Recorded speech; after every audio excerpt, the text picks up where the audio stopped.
Hello friends, welcome to my channel Mona's food corner. आज मु नहीं आसी चना डाली बरा रेसिपी जहाँ डाल बड़ा भी कह जाए। यही डाल बड़ा संध्या टाइम रे चा सहित खायापे बहुत भल लगी थाए।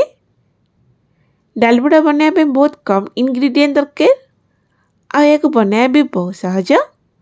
तेबे चलतु देरी न करी स्टार्ट करिबा डाल बड़ा रेसिपी। चना डाली बरा बनाया मु गोटे कप चना डाली नहीं जाइछि।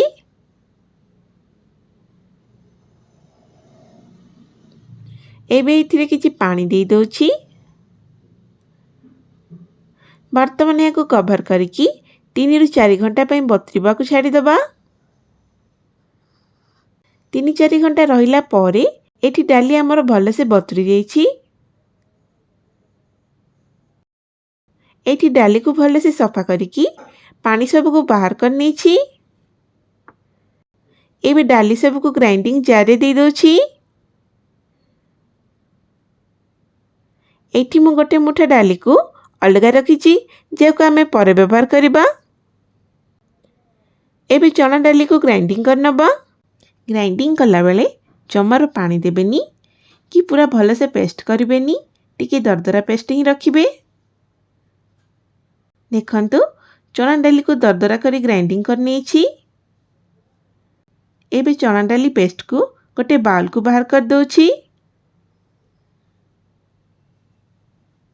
वर्तमान बाहर करके रखिथिबा गोटे मुठा चना डाली को दे दोछि।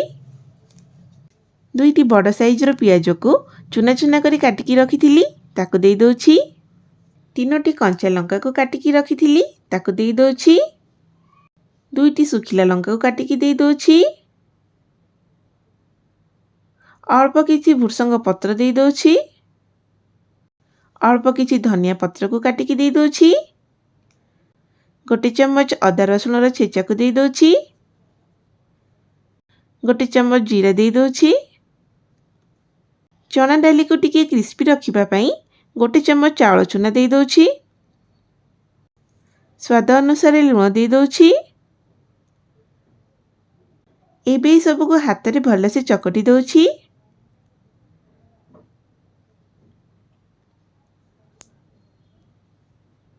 वर्तमान बाटिकी रखिथिबा डाली रु अल्प टिके नेकी एमिति बॉल बनै नबा।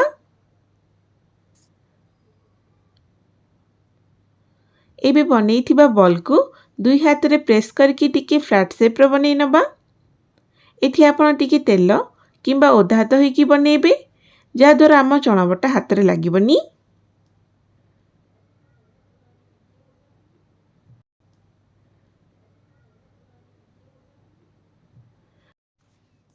वर्तमान फ्लैट शेप रो किछिटा बरा बनै नेछि। चलंतु एबे सब को छाणी नबा। एठी कढ़ाई रे किछि तेल नै जाइछि। तेल को भले से गरम हेबा को देबा। तेल गरम होला परे गैस रो फ्लेम को मीडियम करनबा आ बरा सब को गोटी गोटी करी तेल रे देई दबा।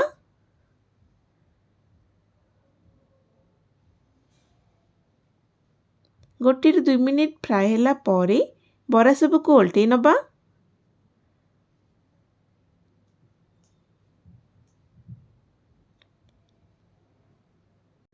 एही भली भाबरे मझिरे मझिरे बरा सब को उल्टै नउथबा आ मीडियम फ्लेम रे ही भले से गोल्डन ब्राउन होला जाय फ्राई करनबा।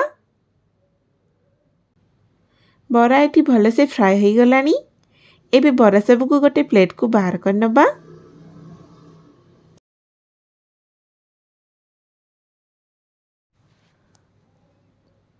एही भली भाबरे बाकी सब बरा को भी छाणी नबा।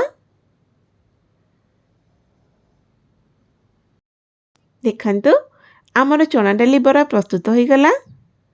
एहा को आपण गरम गरम जे कोनोसी चटनी सहित खाई परिबे किबा एमितिरि भी खाई परिबे।